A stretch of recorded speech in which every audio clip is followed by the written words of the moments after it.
sky, 'cause you're a sky full of stars. I'm gonna give you my heart, 'cause you're a sky, 'cause you're a sky full of stars. 'Cause you light up the park.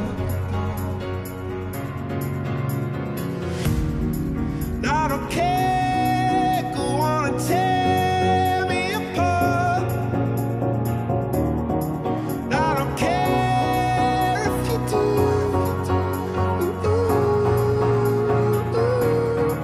Cause in the sky, 'cause in the sky full of stars, I think I saw you.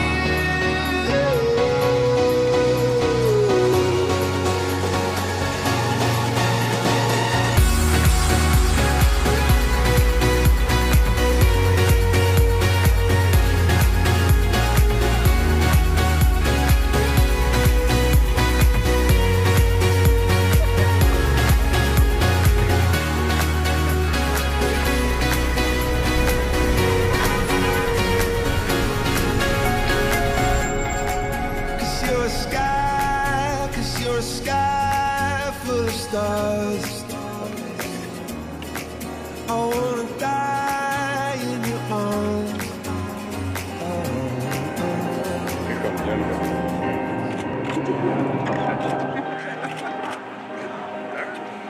You lift my heart up when the rest of me is down. You enchant me, even when you're not around. Smile, Jim. If there are boundaries, I will try to knock them down.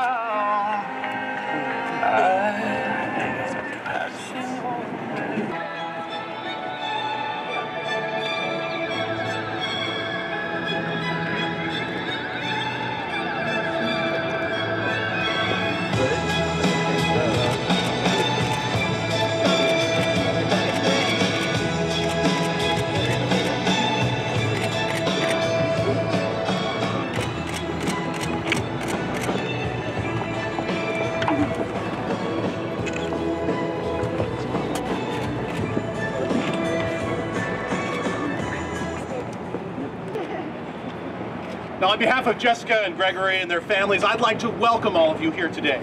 But moreover, Jessica and Gregory would like to express their deepest appreciation to all of you that have joined us here today. And from traveling those distances both near and far to help share with them the most special of days. That is their wedding day, the day that they start their new lives together. Now, true marriage is more than just the joining of two persons in the bonds of matrimony. In its right relationship, it is uniting of two souls who are already attuned to each other. When such a true bond already exists inwardly between two people, it is proper that this outer acknowledgement be made. Now, we are invited here to bear witness to the entry of these two best friends who are already one in spirit into that closer relationship of husband and wife. We'd also like to take just a moment to honor those who could not join us here physically today, in particular Jessica's father, Willie Mitchell. We know that they are offering their love and support in spirit. Now, all of you here today have played a role in Jessica's and Gregory's lives as family and as to friends, as to the ones that they're going to look to in times of strife and times of celebration. So it is fitting that you will all participate in this wedding, as the ideals and understandings and mutual respect that they'll bring to their marriage will have roots in the love, friendship, and support that you have given them. So at this time, I will ask, who presents this woman to be married to this man?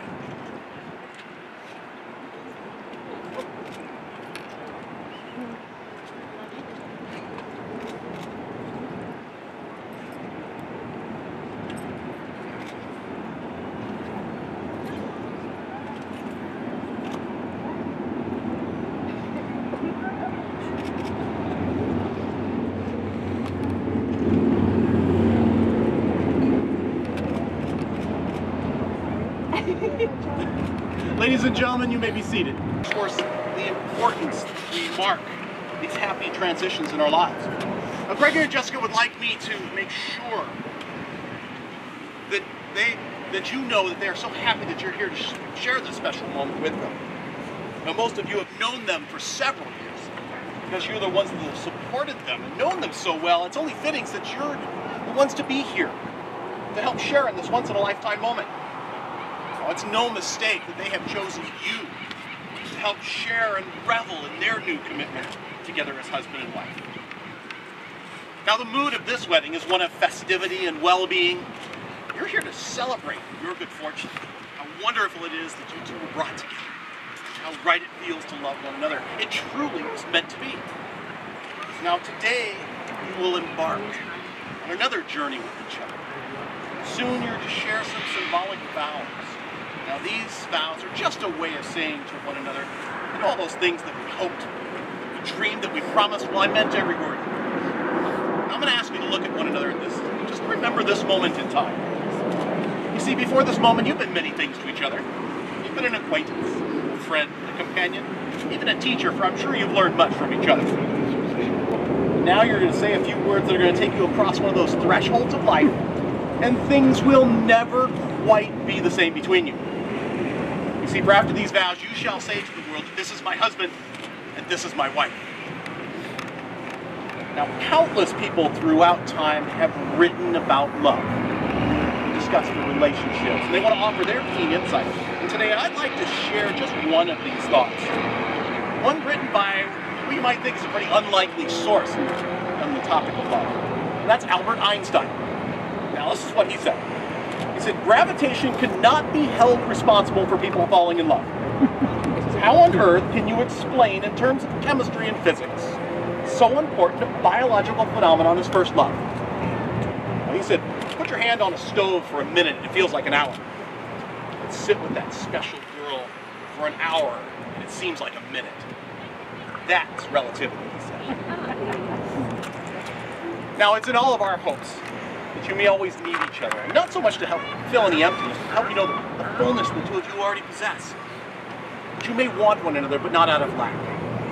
You may embrace one another, but yet not encircle one another. May you succeed in all important ways with each other and not fail in those little graces. So I'm going to urge you to look for things to praise. Often say I love you and take no notice of any small faults. May you have happiness and may you find it in making one another happy. May you have love and may you find it in loving one another. Now the fact that you share these same joys and anticipations and excitements in the forming of this new marital bond as you do in creating this new larger family just shows your deep affection and respect for one another. Now, the many ideals of marriage, they center around the little things that you're going to encounter each and every day. Now, the secret to your happiness will be finding these little things and not letting them go unnoticed. Now, I'd like to share with you a poem that discusses these little things and the importance and necessity not to take them for granted. Now, it has two parts, so I'm going to read one to each of you. So, Jessica, when you marry him, love him. After you marry him, study him. If he is secretive, trust him. If he is sad, cheer him. When he is talkative, listen to him. When he is quarrelsome, you can ignore him. If he is jealous, cure him. If he cares not for pleasure, coax him. If he favors society, accompany him. When he deserves it, kiss him. Let him think how well you understand him, but never let him know that you manage him. Gregory, when you marry her, love her. After you marry her, study her. If she is blue, cheer her. If she dresses well, compliment her. When she is cross, humor her. When she is talkative, by all means listen to her. When she does you a favor, kiss her. When she is lonely, cure her. When she is pretty, tell her so. Let her feel how well you understand her, but never let her know that she isn't the boss.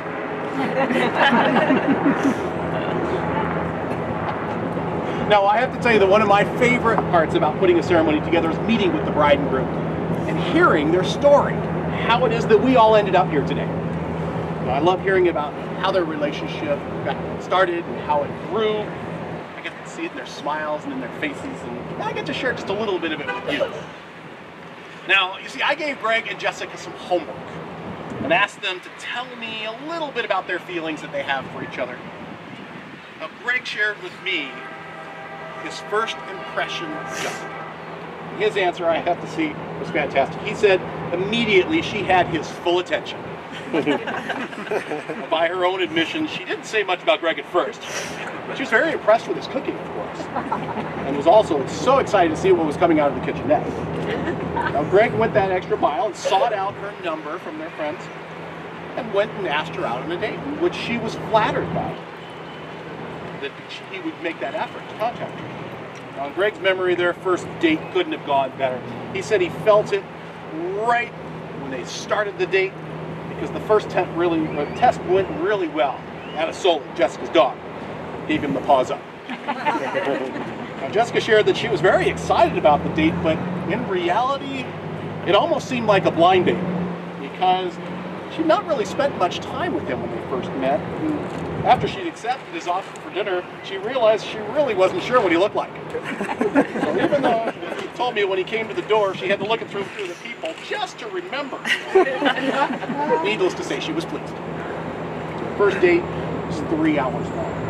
They both said it seemed to go by so quickly, and they learned so much about each other. They loved food and travel. The first date led to more dates, and then that would lead to the beginning of a relationship. As they grew closer, they both felt that they really enjoyed being in each other's company. See, this was big for Greg, as he told me that he really likes his alone time as well. He had the desire to see her more and more. And Jessica said that she felt she could really be who she was around Greg. You see, they were falling in love. Now, as their relationship grew, Greg said that he'd reached a point where he decided he didn't want to be Jessica's boyfriend any longer. He wanted more. So I asked Greg what it was that he knew that she was the one. And he told me he was sitting one day asking himself, what are you waiting for? Just to make sure it wasn't an impulse, he decided to sleep on that. Sure enough, the next morning the feeling was still there, and that was the signal he needed. There was ring shopping to be done in the future. The initial plan was to propose at home. Greg would cook the dinner for the two of them, the same meal they had had on their second date. And despite all the best laid plans, it wasn't quite right. It didn't happen that night, so on to plan B. So Greg and Jessica were planning a trip around Thanksgiving to St. Lucia. Greg made a request to Jessica to be packed about 3 hours early before they were going off to the airport, so that they could share a bottle of champagne and watch the sunset. Now, as Greg tells it, immediately she started asking questions of why they needed so much time. After she bought his explanation with a fine, the sunset was perfect. On the patio, they were able to share some time with each other. Greg went into the kitchen to grab that bottle of champagne to top off their glasses. When he was there, he also grabbed the ring as well. So he would tell Jessica their feelings for her and their desires for their future together. And then on bended knee, he would ask her to become his wife. She, of course, said yes. But Greg was so nervous that he didn't hear her. He had to ask her again. And just to be sure, a third time. Once this was confirmed, they were off to celebrate their engagement. So it's stories like this that are always inspiring, of love coming together and going into the future, and why I'm honored to be part of it. But now, as they come now to be united, may this man and this woman be a blessing and comfort to each other, share in each other's joys and consoler in each other's sorrows, helpers to each other in all of life's challenges. May they encourage each other in whatever they set out to achieve. May they trust in each other, trust life, and be unafraid. May they, loving each other, offer love and support to those around them. Now, as Jessica and Gregory prepare to share their wedding vows with each other, may they prepare themselves for what lies ahead, and what they will face, what life has in store for them together. Let these be the words that will now unite you. You, Gregory, Jessica, to be your wife, to share your life with her. You pledge to love, honor, and care for her, through tenderness and affection for as long as you both shall live. Absolutely, yes.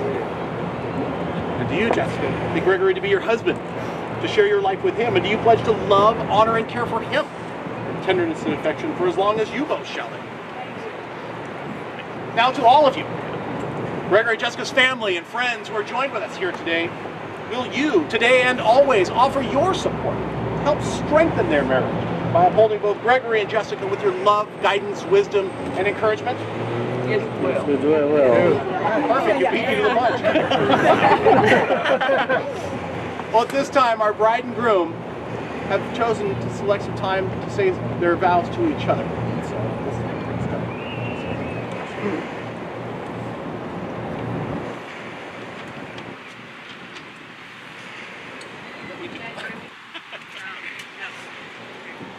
For me, home isn't a place, it's a person. And today, I'm officially home. I've grown to know and love the person that stands before me, and I'm proud to call him my fiancé. Most people say they are lucky in our lives. However, I believe we created our own version.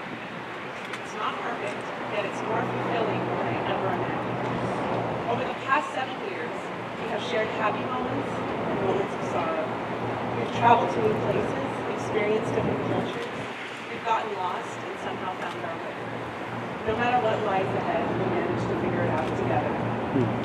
You've taught me so many things. I have a whole new respect for the outdoors and the beauty of listening to the world around us from our tent.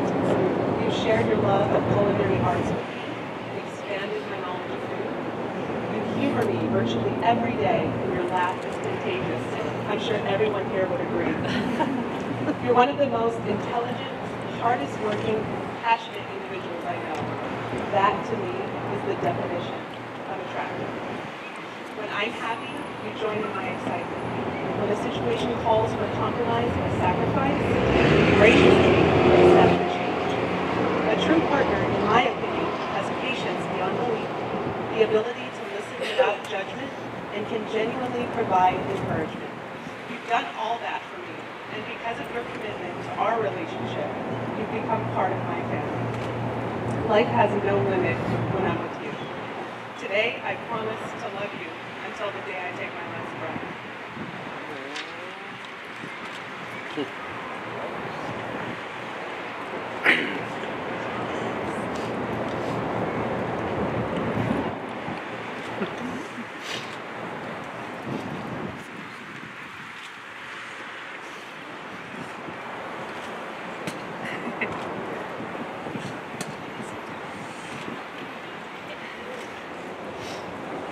Jessica?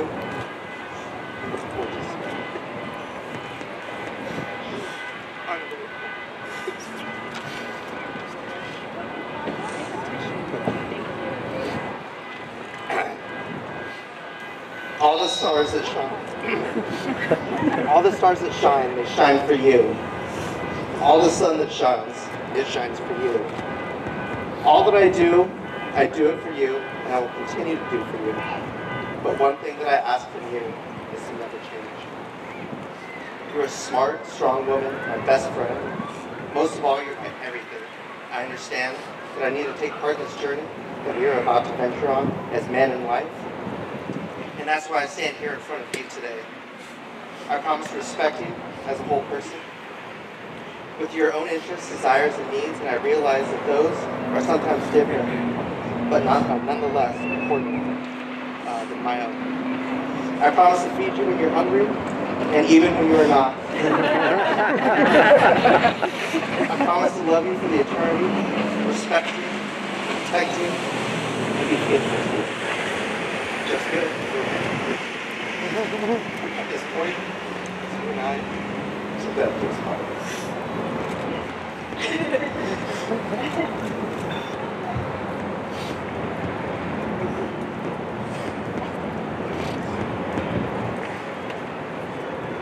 Well, now I'm going to ask that you seal the vows that you have just made by the giving and the receiving of your rings. And I have those rings, please.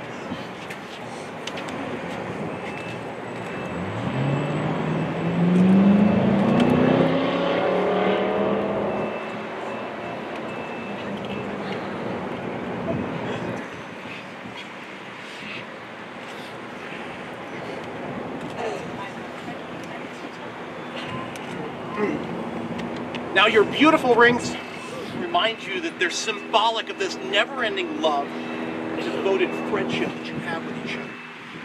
Your rings are symbols of this beginning of a lifelong commitment. I want you to remember that this is a journey. Together it's filled with wonder and laughter and tears and work and surprise. Now it's said that the wedding ring is worn on the third finger because of an ancient Greek belief. The vein from that finger goes directly to your heart. These rings will say that even in your uniqueness, you've chosen to be bound together. Your rings will tell you that each time that you look down at your hand, that you are never alone. Because the love that you have for one another, it goes with you everywhere you go. It's a constant reminder that you share this bond of love, and a visible sign of your commitment to each other that you want the whole world to recognize. And may these rings remind you of the promises that you have made to each other.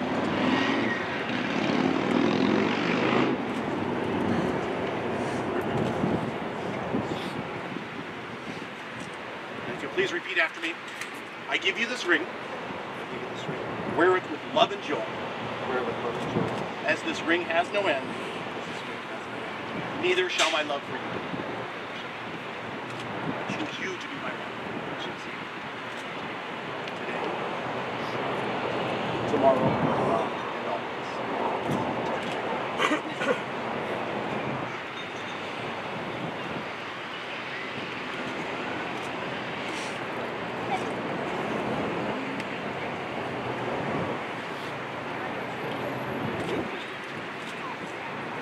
I give you this ring, wear it with love and joy. As this ring has no end, neither shall my love for you. I choose you to be my husband.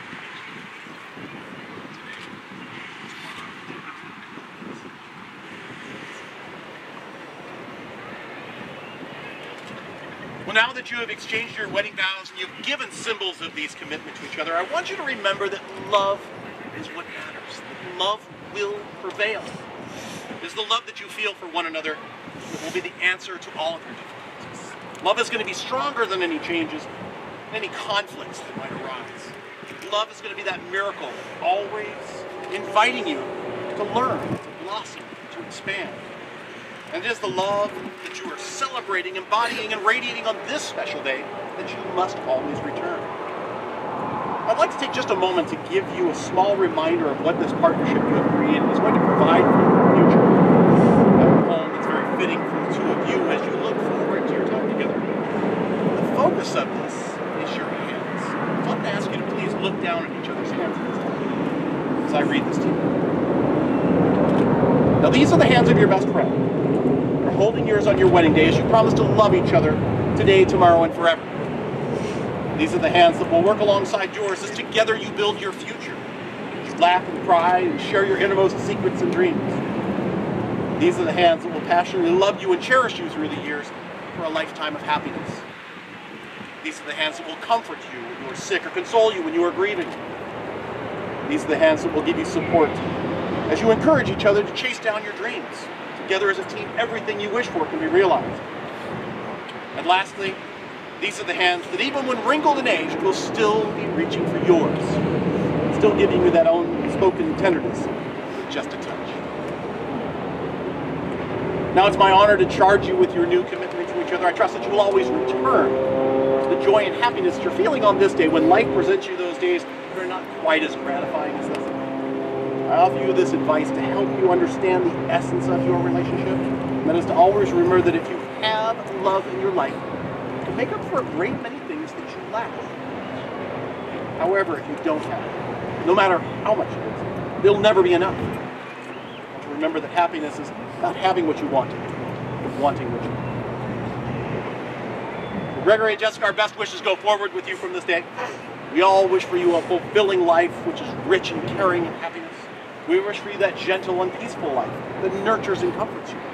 We wish for you a noble life reflects your honesty, kindness, and integrity. And most of all, we wish for you that adventuresome life, exploring the fullness of your own and each other's true selves.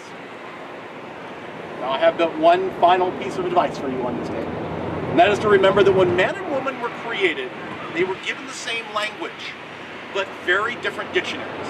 I have to remind you that you must always keep this open line of communication between you, so that you always can turn to learn and translate for you. Now go in peace, in love. May these things touch your hearts and be with you through the days of your lives together. It's a wonderful life ahead of you. Love its changes and its choices. Let life amaze you and bring you great joy. Oh, insomuch that the two of you have agreed to get together in wedlock, promised your love for each other by your vows, the joining of hands, and the giving of these rings, it is my pleasure to announce before all of your witnesses that you are now husband and wife. Gregor, it's my pleasure to introduce your bride.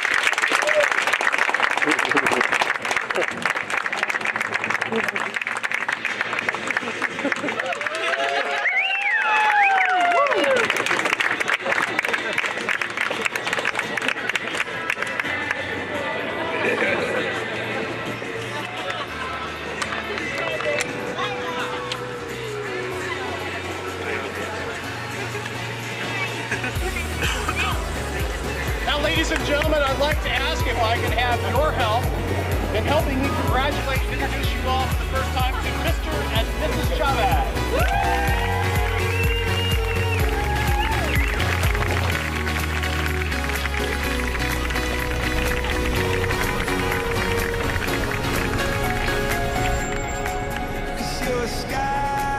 Cause you're a sky full of stars. I wanna die in your arms. Cause you get lighter the more it gets dark. I'm gonna give you my heart. Oh.